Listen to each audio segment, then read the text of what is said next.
राष्ट्रियताको पहरेदारी, जनाधिकारको पक्षमा खबरदारी।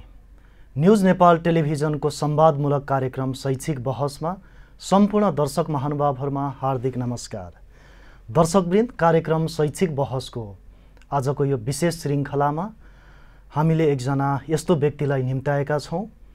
विगत 24 वर्षदेखि भौतिक शास्त्र, भौतिक विज्ञानमा अध्यापन गराइरहनु भएको र झन्डै 3 दशकदेखि पीईए एसोसिएसनमा आबद्ध र अहिले पछिल्लो पटक प्रिन्सिपलको जिम्मेवारीमा रहनु भएको सर हुनुहुन्छ सनत कुमार गिरी। आउनुहोस्, आजको कार्यक्रममा उहाँलाई स्वागत गरौँ। सर, कार्यक्रममा स्वागत छ। नमस्कार। आराम हुनुहुन्छ? सबै ठिक छ। कुशल मङ्गल छ? कुशल मङ्गल। यहाँको बाल्यकाल र शिक्षाको बारेमा सरले बताइदिनुहोस् न। म तत्कालीन भेरी अञ्चल अन्तर्गत दैलेख जिल्लाको बडलम्जी गाउँ पञ्चायत, त्यति बेला गाउँ पञ्चायत भन्ने गरिन्थ्यो, त्यसमा वडा नम्बर 7 भनेर कोइराला गाउँ भन्ने ठाउँमा जन्मेको, 2028 सालमा जन्मेको हुँ। र मेरो सानो क्लासमा लगभग 8 क्लाससम्म शिक्षा हिमालय मावि डाँडीमाडी भन्ने ठाउँमा भयो र 9 क्लासबाट म अप्सनल म्याथ पढ्नुपर्छ, म पढाइमा अलि तेज नै थिएँ र अप्सनल म्याथ पढ्नुपर्छ, अप्सनल म्याथ पढेपछि साइन्स पढ्न सकिन्छ, सजिलो हुन्छ भन्ने सुनेको कारणले गर्दा विजया मावि तुल्लुमा गएर एसएलसी 2044 सालमा फर्स्ट डिभिजनमा पास भएँ।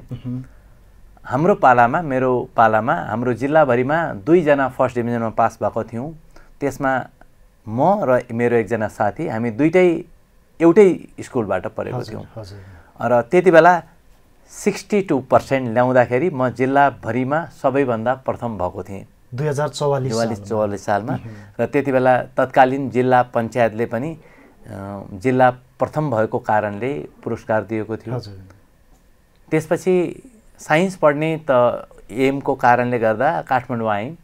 काठमाडौँ आइसकेपछि त्यति बेला हाम्रो गाउँको पढाइले हाम्रो म्याथमेटिक्स, इङ्ग्लिसहरू राम्रो नहुने, पर्सेन्टेज राम्रो सेक्योर नहुने कारणले गर्दा काठमाडौँमा अमृत साइन्स क्याम्पसमा एकजना दाई हुनुहुन्थ्यो, अहिले मध्यपश्चिमाञ्चल विश्वविद्यालयको भिसी हुनुहुन्छ, प्रोफेसर डाक्टर नन्दबहादुर सिंह।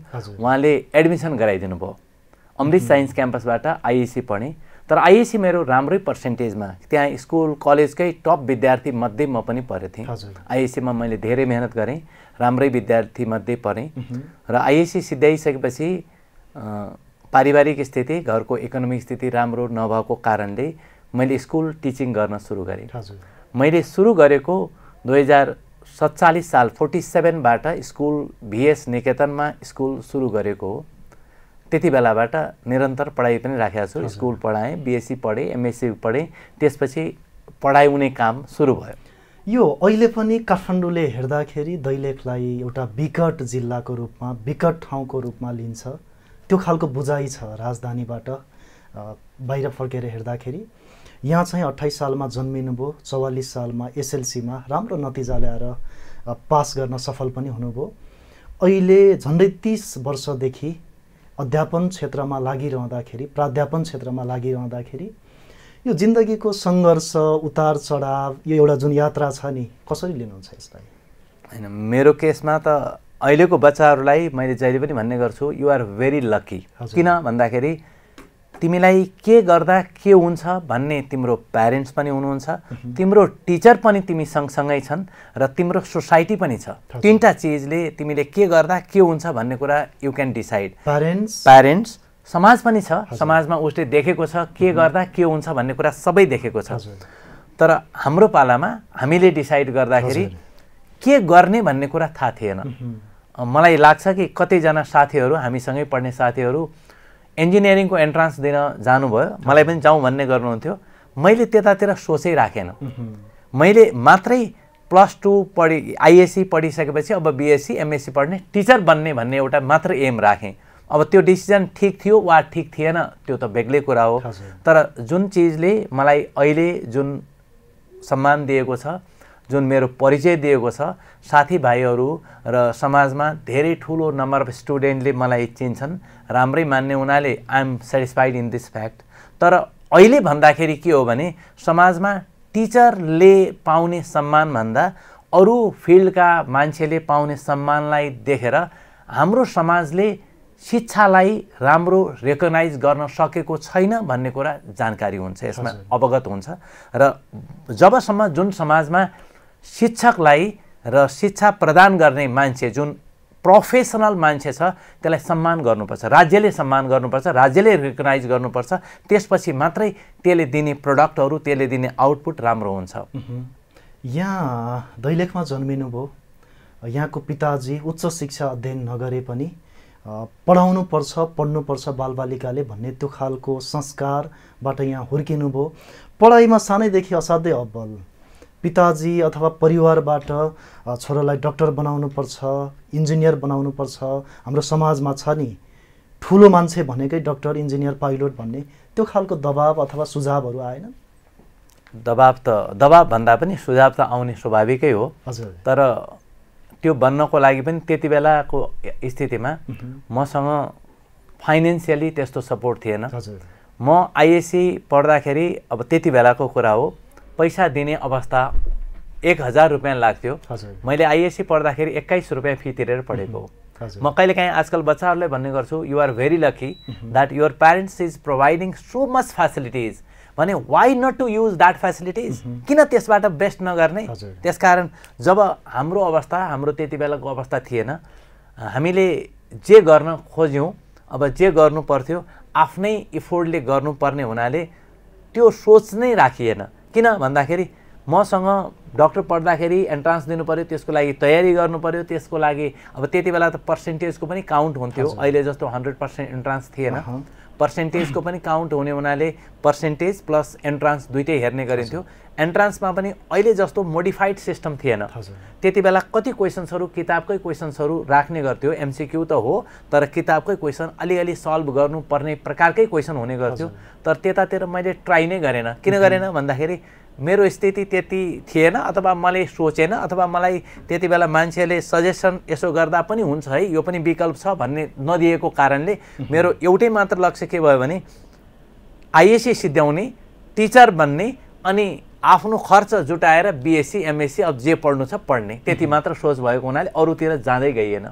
यो 11-12 कक्षा पढ्दै गरेका अथवा पढिसकेर अब जीवनमा उज्जवल भविष्य बनाउनको लागि उच्च शिक्षामा के पढ्ने, कुन विषय पढ्ने, कुन विश्वविद्यालयमा पढ्ने, यावत खालका चाहिँ विद्यार्थीहरूका एउटा बुझाइ हुन्छन्, धारणा हुन्छन् के कसरी अगाडि बढ्ने भन्ने विषयमा। यहाँ भौतिक शास्त्रको ज्ञाता, अध्यात्ममा पनि यहाँले विश्वास गर्नुहुन्छ। ती बालबालिकाहरू, विद्यार्थीहरूलाई जीवनमा के कसरी अगाडि बढ्ने भन्ने विषयमा यहाँको केही सुझाव? यहाँको सबभन्दा पहिला दुईटा कुरा हुन्छन्। एउटा बच्चा के बन्ने भन्ने कुरा हाम्रो एउटा समाजले कहिलेकाहीँ परिभाषित गर्छ। किनभने हामीले समाजको कुनै मान्छेलाई हेर्छौँ, आइडियल मान्छौँ, वा इन्जिनियर छ त्यस्तो लाइफ बन्नुपर्छ कि भनेर एउटा विचार गर्छौँ। कोही डक्टर छ र बच्चाले के देख्छ भने वाह डक्टर त्यस्तो बिजी छ। अब हामी कहाँ एउटा अर्को पाटो पनि छ, पैसा कमाउने पाटो, क्या पैसा कमाइराखेको छ भन्ने हो। पैसा त त्यस्तै हो, र उसको ग्राउन्ड रियालिटी जुन ठाउँमा उभिएको छ, उभिएको धरतीले उसको अस्तित्वलाई स्वीकार गर्न सक्नुपर्छ। डक्टर छ।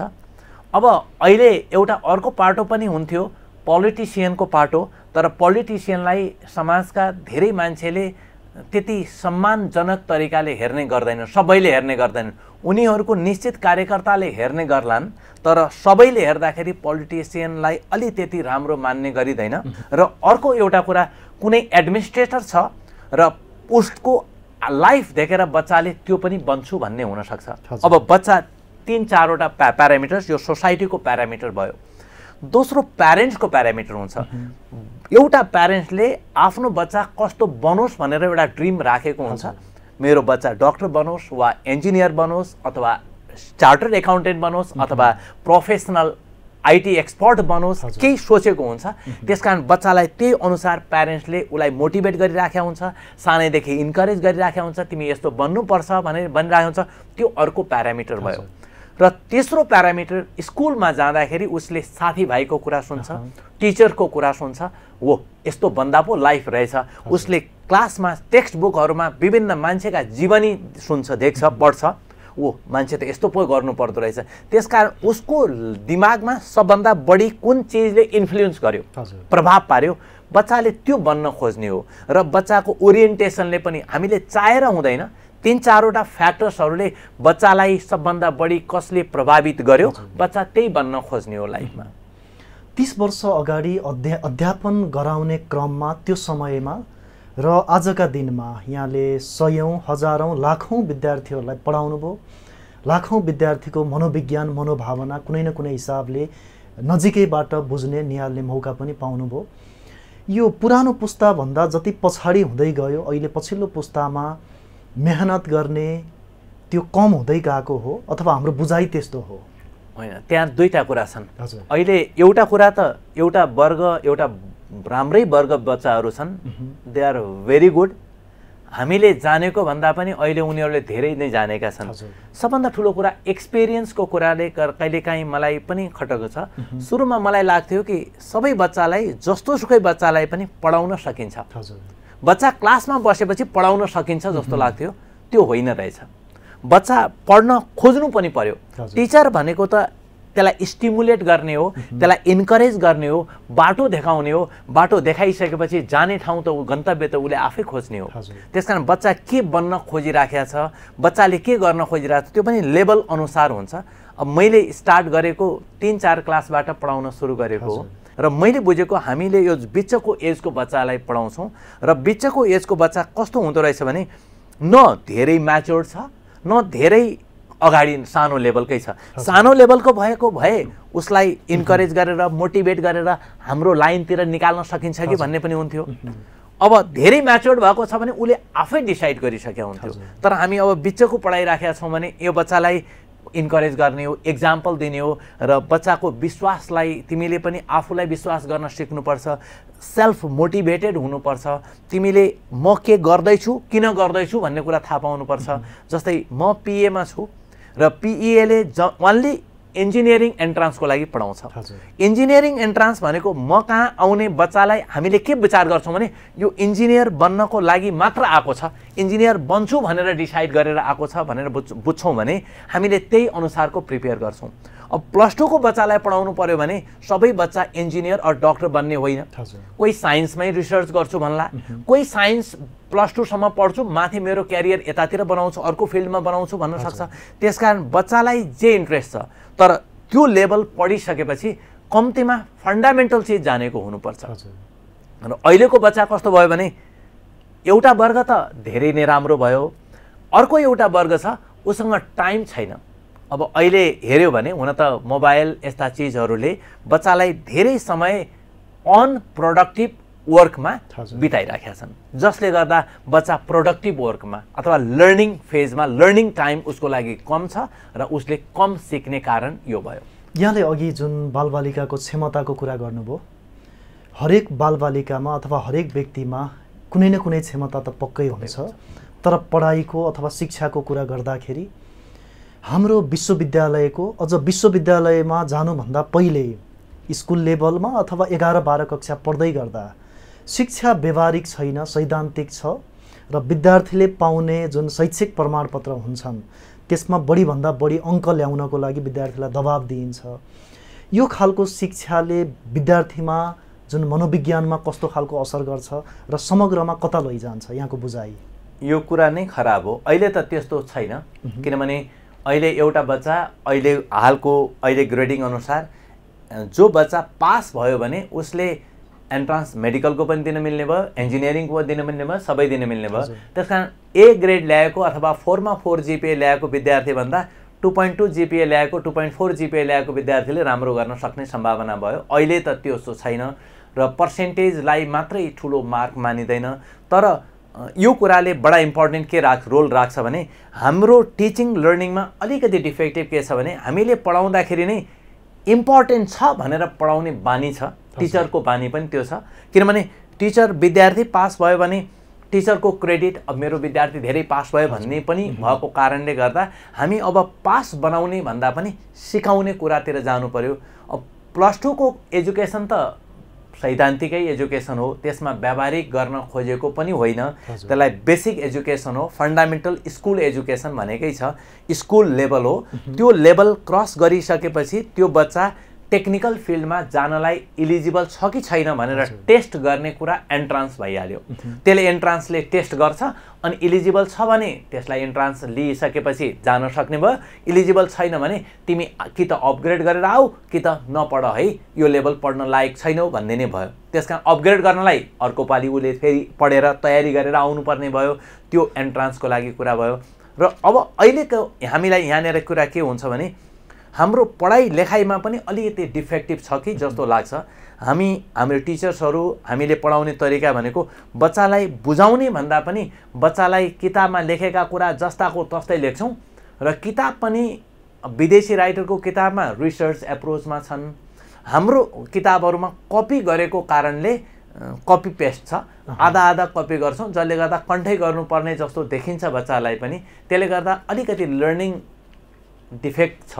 मैले यहाँनिर सानो कुरा, यहाँले जुन कपी पेस्टको कुरा राख्नुभयो, यहाँहरू जस्तो विद्वानहरू हुनुहुन्छ, देशको लागि रिसर्च गर्ने अनुसन्धान गर्ने त्यो कार्यमा लाग्ने त यहाँहरू नै होइन र हो। तर त्यसको लागि अलिक फरक के छ भने रिसर्च भनेको कुरा यति सजिलो छैन। रिसर्चको लागि धेरै कुरा चाहियो र त्यसको लागि ह्युमन रिसोर्स चाहियो, रिसर्चको लागि मान्छेमा पेसेन्स चाहियो। अब हामी कहाँ के छ भने थोरै समयमा छिटो समयमा धेरै अर्निङ गर्नुपर्छ भन्ने भएको हुनाले रिसर्चको लागि फन्डिङ कसले गर्ने भन्ने हो। हाम्रो देशले रिसर्च गरेर गर्ने होइन, हामीले त भएका रिसर्चलाई एप्लाई गर्ने हो। हामी जस्तो गरिब देशले गर्ने के हो भने रिसर्च कसै अरूले गर्छ, कोही इन्भेन्सन गर्छ, राम्रो कुरा निकाल्छ, निकालेको कुरालाई हामीले प्रयोग गर्ने मात्र हो। यहाँ पढेका विद्वान भनिएका डक्टरेट गरेका उच्च शिक्षा लिएका व्यक्तिहरू यहाँले सरले भन्नुभएको जस्तो अनुसन्धानमा लाग्नुभन्दा पनि निकै सङ्घर्ष गरेर पढेको हुन्छ, अध्ययन पुरा गरेको हुन्छ, फेरि रोजीरोटीको लागि आफ्नो परिवार हुन्छ, परिवारको लागि दौडिनुपर्ने दुर्भाग्य त छ नै। यो पछिल्लो पटक 11-12 कक्षा पढिसकेपछि यो मेडिकल शिक्षा प्रवेश गर्नको लागि, इन्जिनियरिङ अध्ययन प्रवेशको लागि यो इन्ट्रान्सको कुरा, प्रवेश परीक्षाको कुराहरूको कुरा आउँछ। यहाँले सजिलोरी बुझ्ने गरी इन्ट्रान्स भनेको प्रवेश परीक्षा के हो बताइदिनुहोस् न। कुनै पनि एउटा लेभल क्रस गरिसकेपछि अर्को लेभलमा इन्ट्री गर्नको लागि एन्ट्रान्स भनेको टु अन्डरस्ट्यान्ड एन्ड एप्लाई। तिमीले पढेका कुरा के बुझेको छौ र बुझेको कुरा कति एप्लाई गर्न सक्छौ भनेर टेस्ट लिन्छ उसले। अब यसमा एउटा कुरा के छ भने उच्च प्राविधिक जनशक्ति जस्तै डक्टर भयो, इन्जिनियर भयो, त्यो देशको लागि चाहिने हो। यस्ता उच्च प्राविधिक जनशक्ति राज्यमै निर्माण गर्नको लागि राज्यले लगानी गरेर यहाँ संस्थाहरू खोलेको छ। जस्तै आइओई भयो, इन्स्टिट्युट अफ इन्जिनियरिङ, पोखरा विश्वविद्यालय, पूर्वाञ्चल विश्वविद्यालय, अहिले त मनमोहन टेक्निकल युनिभर्सिटी भनेर त्यहाँ पनि मध्यपश्चिम सुदूरपश्चिम 6वटा युनिभर्सिटी छँदै थियो, यो पालि थपेर 7 बनायो। हामीसँग अहिले 7वटा युनिभर्सिटी, मनमोहन टेक्निकल युनिभर्सिटीमा पनि यो वर्षबाट इन्जिनियरिङ पढाइ हुने भन्ने भइसक्यो। अब यसको अर्थ के हो भने देशमा जो बच्चा इन्जिनियर बन्न चाहन्छ र त्यो बच्चालाई देशमै बनाउने र त्यो देशमै विकास गरोस्, देश विकासको लागि त्यसले सपोर्ट गरोस्, बाहिरबाट ह्युमन रिसोर्स ल्याउनु नपरोस् भन्ने उद्देश्य हो। मेडिकलमा पनि त्यही भयो र मैले इन्जिनियरिङको मात्रै विशेष गरी भन्न खोजेको। र अब दोस्रो पोइन्ट के भयो भने त्यो बच्चा जुन +2 पढ्छ वा इक्विभ्यालेन्ट +2 अथवा सिटिबिटी, हामी कहाँ सिबिएसई अथवा आइबी आजकल डिफ्रेन्ट कोर्सहरू आइसकेका छ। त्यो 11-12 को इक्विभ्यालेन्ट कोर्स पढिसकेपछि एन्ट्रान्स दिनु पर्यो। त्यो बच्चाले कति मार्क्स ल्यायो त्यसको ठुलो अर्थ राख्दैन र त्यसले एन्ट्रान्समा कति राम्रो गर्यो अथवा कति बुझेर पढेको छ त्यसले मात्र अर्थ राख्छ। त्यो एन्ट्रान्स लिइसकेपछि उसले इलिजिबल छ भने पढ्न पायो। अब इलिजिबलको मात्र कुरा होइन, गभर्नमेन्टले एउटा इन्जिनियरलाई ओन्ली फर 34,000 फर 4 इयर्स 34,000 तिरेर इन्जिनियर उत्पादन गर्छ। त्यो पढाइको पैसै लाग्दैन, त्यसमा के पैसा लाग्छ भन्दाखेरि एक्जामिनेसन फी र टियुको रेजिस्ट्रेसन फी। यस्ता विद्यार्थी 630 जनालाई पढाउँछ डिफ्रेन्ट कलेजमा, टियुमा मात्रै मैले कुरा नेपाल सरकारले लगानी गरेर, नेपाल सरकारले लगानी गरेर, राज्यले लगानी गरेको छ। किन लगानी गर्यो भन्दाखेरि त्यस्तो मान्छे विदेशबाट ल्याउनु भन्दा हामी यहीँ उत्पादन गरौँ र त्यो बच्चा राम्रो बच्चा। त्यसमा क्लज के हो, नेपाली नागरिक हुनु पर्यो, क्लज त्यति मात्र हो। अब त्यस्तो सस्तोमा पढ्नको लागि बच्चा कम्पिटिसन छ, कसलाई लिने त भन्दाखेरि देशभरिको राम्रो बच्चालाई लिने। त्यो धनी छ कि गरिब छ कि क्लज छैन, फेरि धनी गरिबको लागि कोटाको कुरा आउला, त्यो धनी गरिब वर्गको लागि कोटा आउला, संविधानमै डिक्लेयर गरेको छ। र यो कम्पिटिसनको लागि बच्चाले पढ्नु पर्यो, कम्पिटिटिभ हुनु पर्यो, तिमीले त्यो कम्पिटिसनको लागि तयारी गर्नु पर्यो भनेर हामीले तयारी गर्छौँ। हाम्रो काम यो। विगत 30 वर्षदेखि स्थापना कालदेखि नै पिएमा आबद्ध हुनुहुन्छ। अहिले त्यहाँको एकाडेमिक्स नेतृत्व यहाँले सम्हालिराख्नु भएको छ एउटा प्रिन्सिपल प्राचार्यको रूपमा। यो 11-12 कक्षा राम्रोसँग पढेको विद्यार्थीले यो प्रवेश परीक्षाको लागि तयारी गर्नु आवश्यकता हो अथवा अनिवार्य हो? यसमा दुईटा कुरा छन्। 11-12 को पढाइको तरिका र प्रवेश परीक्षामा एटेम्प्ट गर्ने तरिका फरक छ। बच्चाले धेरै बुझेको छ, बुझे तापनि उसलाई 2 घण्टा समय दिएको छ, 100 वटा क्वेसन एटेम्प्ट गर्नु छ। त्यो भनेको उसले जानेको छ तर पनि स्किल छैन उसलाई छिटो एटेम्प्ट गर्नको लागि। त्यसकारण केही समय उसले इन्स्टिट्युटमै गएर पढ्नुपर्छ त आवश्यकता होइन। अब हामीले पनि बच्चा आएपछि काम पाइरहेका छौँ, यो अर्को कुरा पाटो भइहाल्यो। बच्चा आएपछि बच्चालाई इन्करेज गर्ने, मोटिभेट गर्ने, सिकाउने यो कुरा छँदैछ। तर एकदमै राम्रो बच्चा छ, सबै कुरा बुझेर पढेको छ भने उसले एमसिक्यू पढ्नै पर्छ, उसले किताबहरू हेर्नै पर्छ इन्ट्रान्सको। उसले जसरी हुन्छ विभिन्न सोर्स, आजकल त नेटहरू भिडियोहरू डिफ्रेन्ट चिज छन्, अनलाइन क्लासहरू छन्, जसरी पनि हेर्नै पर्यो। तर उसले आफै पनि प्रिपेयर गर्न सक्छ। एउटा एक्सिलेन्ट बच्चा छ, राम्रो बच्चा छ, उसले 11-12 को सबै बुझेर पढेको छ भने। फेरि हाम्रो अधिकांश मान्छेको चलन के छ भने जाँच आयो यसकारण पढ्ने। अधिकांश विद्यार्थीको चलन त्यही हो। उसले 11 पढ्छ अनि जाँचको बेला 2-4 दिन कस्टिएर पढ्छ, कुन कुन आउँछ त्यो पढ्छ, उसले सबै कुरा बिर्सिसकेको हुन्छ। 12 पढ्छ अनि सबै बिर्सेका हुन्छ। अब 2-3 महिनामा उसलाई भेग हुन्छ, आफै प्रिपेयर गर्नै सक्दैन। त्यसकारण टिचर चाहियो, गाइड चाहियो। टिचर भएपछि उसले के गर्छ भन्दाखेरि यो पढ भने त्यो अनुसार अगाडि जान्छ, उसलाई सजिलो हुन्छ। त्यो एउटा वर्गको लागि भयो। र जो वर्ग अब त्यो त धेरै कम छन्, 2-4% छन्, त्यसलाई एन्ट्रान्स पढ्नै पर्छ भन्ने छैन। तर मेजोरिटीको लागि entrance is very essential. Entrance पढेपछि मात्रै उसले साँच्चै त्यसको गुदी के रहेछ, कसरी एटेम्प्ट गर्न सकिँदो रहेछ भन्ने कुरा बुझ्छ। अन्डरस्ट्यान्ड द फ्याक्ट बुझ्नु पर्यो। फ्याक्ट बुझेपछि एप्लाई गर्न सिक्नु पर्यो। त्यसकारण फ्याक्ट बुझ्नको लागि एन्ट्रान्स पढ्नै पर्ने भयो। यो प्रवेश परीक्षा तयारीको लागि पिईएमा नै किन पढ्ने आधारहरू बताइदिनुस् न, विद्यार्थीलाई विश्वास दिलाइदिनुस् न। अब पिईए को आधार के हो भने सबभन्दा ठुलो आधार भनेकै ह्युमन रिसोर्स। मैले जहिले पनि बच्चाहरूलाई पनि भन्ने गर्छु, मलाई कुनै बेला पढाउने सर पनि हामीसँगै पढाउनुहुन्छ। म पढाउँछु, हामी पनि 25-30 वर्षदेखि त्यही काम गरिराखेका छौँ। हामीले पढाएका बच्चा विद्यार्थीहरू पनि त्यहाँ पढाउँछन्। ठुलो ह्युमन रिसोर्सको एउटा फ्युजन भयो। र दोस्रो कुरा, हामीसँग डकुमेन्टेसन मटेरियल्सहरू यति धेरै विगत धेरै लामो वर्षदेखि हामीले एकदमै मेहनत गरेर राम्रो डकुमेन्ट बनाएको छौँ। कम्तीमा बच्चाले त्यति पढेपछि उसको एक्जामिनेसन राम्रो हुन्छ। तेस्रो कुरा, हामीसँग इन्फ्रास्ट्रक्चर पनि बडा इम्पोर्टेन्ट छ। इन्फ्रास्ट्रक्चर राम्रो नम्बर अफ स्टुडेन्टलाई 10,000 विद्यार्थीलाई एकोमोडेट गर्ने इन्फ्रास्ट्रक्चर छ।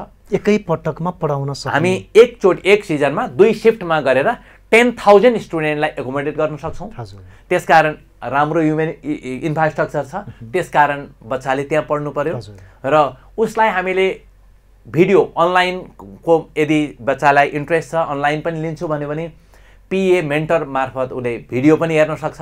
त्यो मेटेरियल्स हाम्रो सरहरूले रेडी गर्नुभएको त्यो पनि लिन सक्ने भयो। त्यसकारण हामीले बच्चालाई चाहिने कुराहरू, बच्चा यदि इन्ट्रेस्टेड छ भने, बच्चाले चाह्यो भने मैले यति कम पाएँ भन्ने नहुने गरी हामी दिन्छौँ। त्यसकारण वी आर द बेस्ट। र मैले देशभरि डुलेर यो पनि भन्ने गर्छु कि हामीसँग जस्तो ह्युमन रिसोर्स अरू कसैले मसँग छ भनेर भन्न सक्दैन, दाबी गर्न सक्दैन। यसरी हामी गर्वसाथ भन्ने गर्छौँ।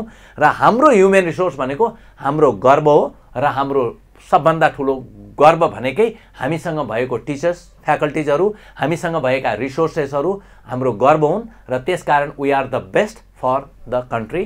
र हामी अहिले पनि बेस्ट छौँ र आगामी वर्षमा पनि बेस्ट रहने प्रयास गरिराख्छौँ। यो कतिपय विद्यार्थीहरूको गुनासो भनौँ अथवा पिए प्रतिको एउटा आरोप, पिएले निकै चर्को शुल्क लिन्छ विद्यार्थीसँग भन्ने छ नि। कहिलेकाहीँ अभिभावकबाट पनि यो कुरा सुनिन्छ। यो त स्वाभाविकै हो, किनभने पिएले बच्चाले तिरेको पैसाबाट चल्ने हो र यहाँ कुनै पनि केही कुरा पनि भएन। गभर्नमेन्टको पनि पोलिसी के हो भने तिमीहरू सर्भिस दिए बापत हामीलाई पनि भ्याट देऊ, ट्याक्स देऊ भन्ने हो। त्यसकारण बच्चाले तिरेको पैसाबाट चल्ने हुनाले टिचरले काम गर्दाखेरि अथवा कुनै पनि कामदारले काम गर्दाखेरि पैसा नलिएर काम गर्दैन र राम्रो पैसा दियो भने राम्रो रिटर्न आउँछ। त्यसकारण त्यो राम्रो पैसा भनेको बच्चाबाट लिएर तिर्ने हो। त्यसकारण बच्चाबाट पैसा अलिकति महँगो होला, हुनसक्छ, त्यसमा त केही धेरै कुरा भन्नु परेन। तर उसले दिए बापत, उसले पे गरे बापत उसले कति पे गर्यो त्यो अनुसारको रिटर्न पायो कि पाएन, यो कुरा इम्पोर्टेन्ट हो। उसले पे गरे भन्दा राम्रो रिटर्न पायो भने ठिक भयो। अब कसले पे त गर्यो रिटर्नै लिन चाहेन भने त कुरा भएन। तर हाम्रो प्रयास के रहन्छ भने बच्चाले जति तिरेको छ र त्यसको रिटर्न त्योभन्दा बढी पाउनुपर्छ। पूर्व मेचीदेखि पश्चिम महाकालीसम्म, तराईदेखि हिमालसम्म इन्जिनियरिङ शिक्षामा उच्च अध्ययन गर्छु भनेर 12 कक्षाको पढाइ सकिने बित्तिकै झोला बोकेर काठमाडौँमा आएको विद्यार्थी डेरामा बस्ला, होस्टलमा बस्ला र पिएमा एउटा जुन खालको अपेक्षा बोकेर त्यहाँ जान्छ, यहाँहरूले त्यो सन्तुष्ट बनाएर पठाइराख्नु भएको छ, सक्नु भएको छ। अब हाम्रो प्रयास जारी छ। अब केही कमी कमजोरी भयो भने त्योलाई ओभरकम, त्यसलाई राम्रो गर्ने कुरा छँदैछ र हामीले प्रयास के गर्छौँ भने हामी कहाँ आएको बच्चाले कम्तीमा 2 वर्ष +2 मा पढेको भन्दा मैले पिएमा जति समय बिताएँ धेरै सिकेँ भन्ने फिल गरोस् भनेर चाहेको, हामीले चाहेको त्यो हो। र उसले +2 मा डेरिभेसन गर्यो कसरी भन्ने सोचेन भने पिएमा आइसकेपछि हरेक चिज कसरी भएको भनेर उसले बुझेर जाओस्। कम्तीमा भोलि पर्सि इन्जिनियर नभए तापनि मैले पिएमा पढेर राम्रो गरेछु भन्ने त फिल गरोस् न। कम्तीमा आएको सबै विद्यार्थी, सबै इन्जिनियर हुने होइनन्, तर जो हुन्छ त्यसले त राम्रो भइहाल्यो। नहुनेले पनि फिल गरोस् कि मैले धेरै राम्रो सिकेँ। अरू विभिन्न सेक्टरमा जान सक्छ, त्यहाँको पढाइ काम लाग्न सक्छ। साइन्सलाई कन्टिन्यू गर्ने हो भने, साइन्सै छोडिदिने हो भने त साइन्सै छोडे पनि फन्डामेन्टल चिज त फन्डामेन्टलै हुन्छ नि। कुनै पनि चिज एउटा ढुङ्गालाई माथि फाल्यो भने एयर रेजिस्टेन्स तल लाग्छ, ग्राभिटी तल लाग्छ। अब हाम्रो बच्चाले हामीले सामान्यतया ट्रेन के गरिराखेका छौँ, एउटा बललाई माथि फाल्दाखेरि सिम्पल भाषामा बुझ्दाखेरि जी मात्रै युज गर्ने गर्छौँ। तर एप्लिकेसनमा कहिलेकाहीँ जी भन्दा पछि एयर रेजिस्टेन्स पनि त युज गर्नु पर्ला। त्यो पनि पढाइ हुन्छ, त्यो पनि इन्क्लुड गर्नुपर्छ। बच्चाले भनेका कुरा अनुसारको एप्लाई गर भन्ने भएको हुनाले उसले साइन्स पढेको छ र भोलि पर्सि कुनै पनि बेला, साइन्स भनेको त डेली लाइफमा चाहिने नै हो, त्यसकारण कुनै नै बेला चाहिन सक्छ। र यदि साइन्स पढ्यो, साइन्समा निरन्तर गर्दाखेरि इन्जिनियर बनोस् अथवा आइटी फिल्डमा पढोस् अथवा बिएससी पढोस् अथवा रिसर्चमा जाओस्, त्यसको लागि त बेसिक कुरा हो। हामीले नयाँ चिज पढाउने होइन नै, +2 मै भएका कुरालाई to understand the fact and applied, कुरा बुझ्ने र एप्लाई गर्ने हिसाबले गर्ने भएको हुनाले द्याट विल बी बेनिफिसियल। एउटा निजी प्रयासबाट स्थापना गरिएको संस्था यहाँहरू जस्तो लामो समय आफ्नो सिङ्गो जिन्दगी नै त्यसमा दिनुभएको छ। अभिभावकलाई, विद्यार्थीलाई विश्वास त हुन्छ नै यस्ता संस्थाहरूप्रति, त्यो विश्वास जित्न सक्नु भएको छ। हामीले प्रयास गरिराखेका छौँ। हामीले भेटेको प्यारेन्ट्सलाई, हामीले आजभन्दा धेरै वर्ष पहिला पढाएको विद्यार्थी पनि एज अ प्यारेन्ट्स भएर आउँदाखेरि सरले यति सालमा पढाउनु भएको थियो, सरले यति सालमा 1994 मा पढाउनु भएको थियो, 95 मा पढाउनु भएको थियो भन्दाखेरि खुसी लागेर आउँछ।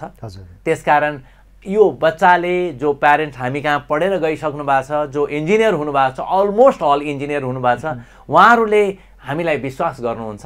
उहाँहरूले भन्नुहुन्छ कि त्यहाँ हाम्रो सरहरू पनि हुनुहुन्छ है, राम्रो पढाउनुहुन्छ है भन्ने जुन विश्वास गर्नुभएको छ। अब यो विश्वास हामी प्रयास गर्छौँ कि आगामी दिनमा पनि यो विश्वास मेन्टेन भइराखोस्, सधैँ भइराख्न हाम्रो प्रयास, हाम्रो तर्फबाट यो प्रयास जारी रहन्छ। छोराछोरी पुस्ताले पढ्दैछन्, अहिले छोराछोरी पुस्ताले पढ्दैछन्। एकदम यो 11-12 मा पढिसकेपछि इन्ट्रान्स आउने बेलामा अथवा प्रवेश परीक्षाको नजिकिँदै गर्दाखेरि इन्जिनियरिङ अध्ययन संस्थान त्रिभुवन विश्वविद्यालयको त कुरा भइ नै हाल्यो, त्यो लगायत अरू विश्वविद्यालयहरूले पाठ्यक्रम परिवर्तन गर्दिराख्छन्। यसले गर्दा विद्यार्थीमा एउटा समस्या छ, यसलाई कसरी व्यवस्थापन गर्नुभएको छ? यो पालि त चेन्ज भएन। अब हामीले कहिलेकाहीँ यस्ता समस्या कहिलेकाहीँ आउँछ। पहिला इन्जिनियरिङ एप्टिच्युड भन्ने थियो, त्यो हटाइदियो। त्यसकारण हामीले धेरै बच्चालाई पहिला अलिकति सामान्य आइडिया त हामीलाई पनि थाहा हुन्छ पहिलादेखि नै, यो हुन्छ, हुँदैछ, हुनेवाला छ भनेर। र अब यो पालि चेन्ज गर्न सकेन भन्ने आइओईले, किनभने धेरै वर्षदेखि पहिलादेखि क्वेसन बनाइसके हुनाले नयाँ क्वेसन बनाउनलाई गाह्रो र धेरै कुरा सेट गर्नुपर्ने, प्रोग्रामिङ चेन्ज गर्नुपर्ने हुनाले यो पालि गरेन। त्यसकारण अब क्वेसन प्याटर्न चेन्ज भए पनि क्वेसनको नेचर त्यही हो, फन्डामेन्टल चिज चेन्ज हुने होइन। फन्डामेन्टल चिज पढाउने हो हामीले, फन्डामेन्टल चिज चेन्ज हुँदैन। क्वेसन 50 आउने सट्टामा 40 आउला, 45 आउने सट्टामा 50 आउला, त्यो ठुलो असर पर्दैन, त्यसले धेरै असर पर्दैन। अब सबै 1 नम्बर र 2 नम्बर खाले क्वेसन छ अहिले। 1 नम्बर खाले क्वेसन भनेको टु अन्डरस्ट्यान्ड द फ्याक्ट भनेको छ, एप्लिकेसन नगर्ने, अब त्यसको लागि 45 सेकेन्डमा सल्भ गरिसक्नुपर्छ भन्ने हो। र टु अन्डरस्ट्यान्ड एन्ड एप्लाई भनेर कुरा बुझ्ने र एप्लिकेसन पार्ट छ सेक्सन बीमा, यसमा एप्लिकेसन हुन्छ, क्यालकुलेटर युज गर्ने प्रकारको क्वेसन हुन्छ। र अब कहिलेकाहीँ के होला भने भोलि पर्सि चेन्ज भयो भने 2 नम्बर पनि 1 नम्बर, पहिला 5 मार्क्सको पनि क्वेसन आउने गर्थ्यो। हामी पढाउँदा हेर्दै जाँदाखेरि धेरै चेन्ज भइसक्यो, धेरै चेन्ज। पहिला 1 मार्क्स, 3 मार्क्स र 5 मार्क्स क्वेसनसम्म आउने गर्थ्यो। अब त्यही 5 मार्क्सको अहिले 2 मा आउँछ, के नै फरक पर्छ? त्यसकारण कुरा उही हो, त्यति फन्डामेन्टल डिफ्रेन्स केही आउँदैन, कुरा बुझाउने नै हो, फन्डामेन्टल चिज नै पढाउने हो। अब यहाँहरू काठमाडौँमा हुनुहुन्छ, काठमाडौँ केन्द्रित हुनुहुन्छ, काठमाडौँ बाहिर भएका अधिकांश विद्यार्थीहरू जो काठमाडौँमा आएर बसेर पढ्न सक्दैनन्, तिनीहरूको लागि के व्यवस्थापन गर्न सकिएला? पिएले केही सोचेको छ यो विषयमा? होइन, यो त कोभिडले हामी सबैलाई सिकाएको छ। कोभिडको कारणले गर्दा त्यहाँभन्दा पहिला थिएन, बच्चा कि आउनु पर्यो कि पढ्नै नपढ्ने भन्ने मात्र हुने विकल्प, दुईटा मात्र थियो। अहिले कोभिडले के सिकायो भने बच्चा जहाँसुकै पढोस्, जहाँसुकै बसोस्, त्यसले अनलाइन मार्फत क्लास लिन सक्छ। काठमाडौँकै टिचर, त्यही टिचर्सले त्यही क्लासले घरमै बसेर लिन सक्ने भयो। जो बच्चा काठमाडौँ आउन सक्दैन, जो बच्चा काठमाडौँ आउन कसैलाई मन नलाग्ने पनि हुनसक्छ, घर परिवार छोड्न मन नलाग्ने पनि हुनसक्छ, कोही बच्चा अफोर्ड गर्न नसक्ने पनि हुनसक्छ, पैसा तिर्न नसक्ने, किनभने काठमाडौँ आउँदाखेरि 4-5 महिना बस्नु पर्यो, खानु पर्यो, 1-1.5 लाख रुपियाँ लाग्छ। त्यति अफोर्ड गर्न नसक्ने बच्चाहरूको लागि अनलाइन मार्फत घरमै बसेर पढ्न सक्ने पनि व्यवस्था छ। यो कोभिडले सिकाएको। हामीले 2-4 वर्ष 3 वर्षदेखि निरन्तर अनलाइन क्लास चलाइराखेका छौँ। यो वर्ष पनि चलायौँ। हामीसँग लगभग 1000-1200 विद्यार्थी अनलाइनमै पढ्ने विद्यार्थी पनि थियो, अफलाइन पढ्ने पनि थियो, अनलाइन पढ्ने पनि विद्यार्थी थियो। त्यसकारण यो चलिराखेको छ। हामीले धेरै वर्षदेखि यो प्र्याक्टिस भइसक्यो, चल्ने, अब चलिरहेको छ पनि यो। विश्वभरमा पढाइ हुने अधिकांश इन्जिनियरिङका विषयहरू नेपालमा पढ्न पाइन्छ। त्यति हुँदाहुँदै पनि अधिकांश विद्यार्थीहरू लाखौँ पैसा खर्च गरेर त्यो सानो उमेरमा आफ्नो परिवारबाट टाढा रहने गरी विदेशमा पढ्न जान रुचाउँछन्। यो नेपालको विश्वविद्यालयको पढाइको गुणस्तरप्रति उनीहरूको अविश्वास हो अथवा के हो? त्यो पनि एउटा होला र एउटा हाम्रो समाजले पनि त्यो बनाएको छ कि कति ठाउँमा म अहिले पनि जहिले पनि भन्ने गर्छु, इन्जिनियर पढेर काम छैन भनेर जो एउटा वर्ग जो इन्जिनियर पढ्यो र आफूले राम्रो गरेन, किनभने पढाइ भनेको त जे पढे पनि बेस्ट गरेपछि काम त भइहाल्छ नै। उसले आफूले राम्रो गर्न सकेन। इन्जिनियर भने त क्रिएटिभ मान्छे हो, इनोभेसन हो, नयाँ चिज बनाउने मान्छे हो। त्यसकारण त्यो गर्न नसकेको कारणले नेपालको पढाइ काम छैन भनेर उनीहरू बाहिर जान्छन्। तर अब यो रोकिएला। किन रोकिएला भने नेपालको अब कमन एन्ट्रान्स के अरे इन्जिनियरिङ एन्ट्रान्स नेपालको कुनै पनि युनिभर्सिटीको पास गरिसकेपछि मात्रै बाहिर जान सक्ने भनेर जुन रुल बनाउन खोज्दैछन्, अब इम्प्लिमेन्टेसन होला आगामी वर्षदेखि। त्यसो हुने बित्तिकै बच्चाले नेपालको एन्ट्रान्स पास गर्नै पर्यो। र मैले भन्दाखेरि त बच्चाहरूलाई, प्यारेन्ट्सलाई सबैलाई भन्ने गर्छु, ब्याचलर्स नेपालमा पढ्नुहोस्। नेपालमा पनि राम्रो छ, एकदम बेस्ट छ। अब अलिकति प्रोजेक्टहरू, रिसर्चहरू कम हुन्छन्, यो एउटा प्यारामिटर छँदैछ। तर थ्योरिटिकल कुरा नेपालको राम्रै पढाइ हुन्छ। र त्यसपछि मास्टर्स पिएचडी विदेशमा जहाँसुकै जानुहोस्। यसले गर्दा मिनिमम कस्ट पनि भयो, बच्चा म्याच्योर्ड पनि हुन्छ। र त्यो बच्चा गइसकेपछि नेपाल काम गर्छु नेपालमा भनेर पनि आउन सक्ने भयो, विदेशमै काम गर्छु भन्ने पनि सक्ने भयो। तर एउटा बच्चा इन्टरमिडिएटबाटै विदेशतिर गयो भने त्यो बच्चा फर्कने सम्भावना कम देखिन्छ। त्यसकारण हामीले अथवा राज्यले पनि एउटा नीति के बनाउनु पर्छ भने कम्तीमा एउटा बच्चा ब्याचलर्ससम्म आफ्नै देशमा पढोस्, ब्याचलर्सभन्दा माथि अरू ठाउँमा जाँदा पनि हुन्छ भन्ने यो राज्यले नीति बनाए, चेन्ज गर्यो। र इन्जिनियरिङ एजुकेसनमा पनि स्टेक होल्डर जो सरहरू हुनुहुन्छ, अब चलाइरहनु भएको छ, उहाँहरूले पनि आफ्नो पढाइलाई अलिकति बढी प्रोजेक्ट ओरिएन्टेड र रिसर्च ओरिएन्टेड बनाउने, बच्चाले प्रोजेक्टहरू गरेपछि उसको मार्क्सहरू पाउने र प्रोजेक्टलाई बेसिस गराएर थ्योरीलाई अलिक कम गराएर त्यो एक्जामिनेसन जुन 3 घण्टा 4 घण्टा बस्ने एक्जामलाई कम गराएर प्रोजेक्टलाई बढी गराउनु भयो भने बच्चा त्यसमा सिक्ने कुरा बढी हुन्छ।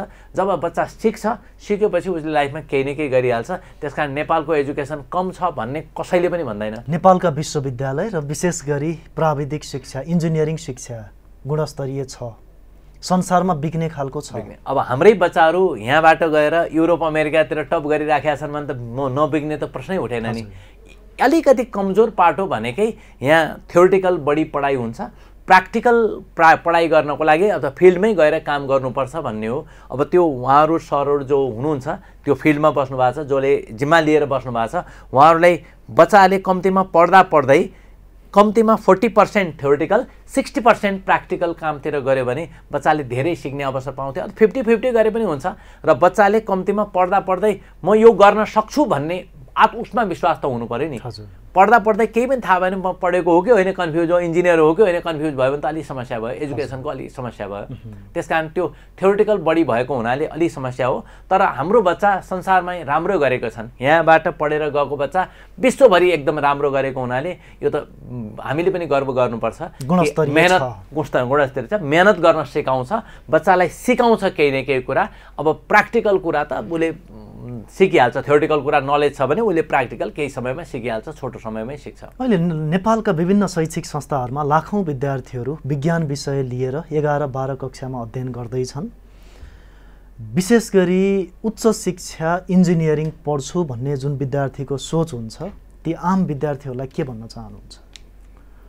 सबभन्दा पहिला बच्चाले म इन्जिनियरिङ पढ्छु भनेर डिसाइडेड हो भने त एकदमै राम्रो, एकदमै राम्रो। अब इन्जिनियर बन्छु भनेर डिसाइडेड भएको बच्चाले इन्जिनियर सफल कसरी बन्ने भन्ने कुरा खोजी गर्ने, उसैले खोजी गर्छ।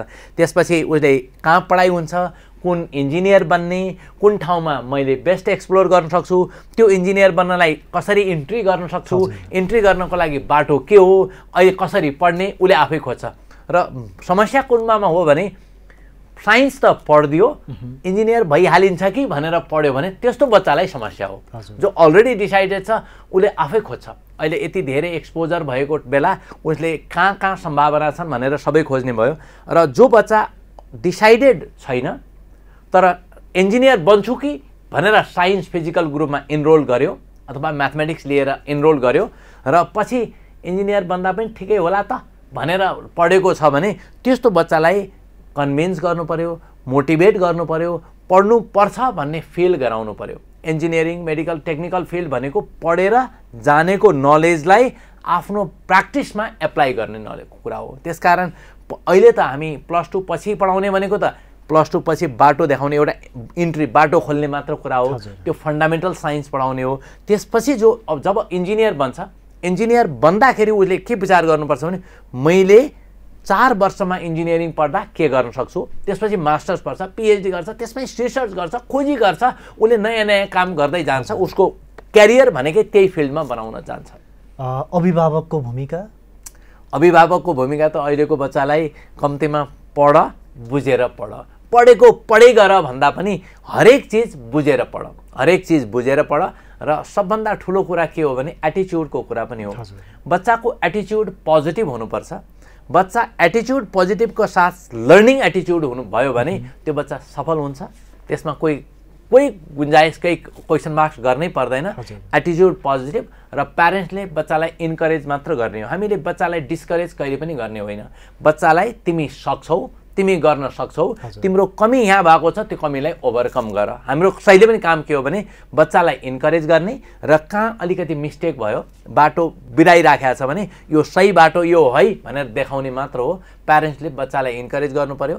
हामी टिचर्सको हाम्रो पार्ट पनि के हुन्छ भने बच्चालाई इन्करेज गर्नु पर्यो। र विशेष गरी निजी प्रयासमा चलाइएका, सञ्चालन गरिएका र सार्वजनिक शैक्षिक संस्थाहरूको भूमिका के हुन्छ? अब शैक्षिक संस्थामा सबभन्दा पहिला यो मेन कुरा कस्तो रह्यो भने निजी स्तरबाट चलाएको भनेको व्यावसायिक, त्यसमा केही कुरा लुकेकै हुन्छ, किनभने बच्चाले दिएको पैसाबाट चल्ने हो। र त्यो निजी स्तरको संस्थाको एक्जिस्टेन्स कति बेलासम्म रहन्छ भने समाजमा बच्चाले अथवा प्यारेन्ट्सले अथवा सोसाइटीले विश्वास गरुन्जेलसम्म त्यसको एक्जिस्टेन्स रहन्छ। अब सार्वजनिक संस्थाहरू कस्तो भयो भने कुनै ठाउँबाट ग्रान्टेड छ र त्यसको अलिकति गडबड के छ भन्दाखेरि बच्चालाई अथवा त्यो मान्छे त्यहाँ भएका मान्छेहरूले बच्चालाई कति इन्करेज गर्छन्। निजी संस्थाको त जबसम्म बच्चालाई इन्करेज गरेन, जबसम्म बच्चा खुसी बनाउन सकिएन, त्यति बेलासम्म एक्जिस्टेन्सै हुँदैन, त्यसकारण उसले गर्नु बाध्यता नै छ। सार्वजनिक संस्थामा पनि स्कुल कलेजहरूमा पनि हुनुपर्ने त्यही हो, किनभने बच्चालाई इन्करेज गर्ने हो। फन्ड जतासुकैबाट आओस्, हामीसँग भएको बच्चा जुन लेभलमा छ त्यसले केही न केही सिकेर जानुपर्छ, राम्रो कुरा सिक्नुपर्छ, उसले गर्न सक्नुपर्छ। मलाई लाग्छ कि अब हामी सबैले बुझेकै छौँ, दुनियाँमा सबै भन्ने गर्छ यो चाह्यो भने मान्छेले जे चाह्यो प्रकृतिले त्यति नै दिन्छ अरे, जति चाह्यो त्यति दिन्छ अरे। त्यसकारण बच्चाले धेरै नै चाहनुपर्छ, बच्चालाई यति धेरै इन्करेज गर्नुपर्छ कि उसले अनलिमिटेड चिज संसारमा सबैले गरिराखेका छन् उसले पनि लिन सकोस्, लिनुपर्छ भन्ने हिसाबले हामी इन्करेज गर्नुपर्छ र पक्कै पनि बच्चा राम्रो बन्छ, बेस्ट बन्छ र समाजको लागि, परिवारको लागि र सबैको लागि, हाम्रो लागि पनि गर्व गर्न लायकको बच्चा बन्छ। सरको असाध्यै महत्त्वपूर्ण समय, विचार, बुझाइ र विद्यार्थी आम अभिभावकप्रति यहाँले जुन सुझाव सल्लाह दिनुभयो यसको लागि यहाँलाई धेरै धेरै धन्यवाद। धन्यवाद, नमस्कार। दर्शकवृन्द, कार्यक्रम शैक्षिक बहसको आजको निर्धारित समय सकिसकेको छ। आगामी श्रृङ्खलामा नयाँ विषयवस्तु र नयाँ अतिथिको साथमा हामी पुनः भेट्नेछौँ। राष्ट्रियताको पहरेदारी, जनाधिकारको पक्षमा खबरदारी। हेर्दै रहनुहोस् न्युज नेपाल टेलिभिजन। नमस्कार।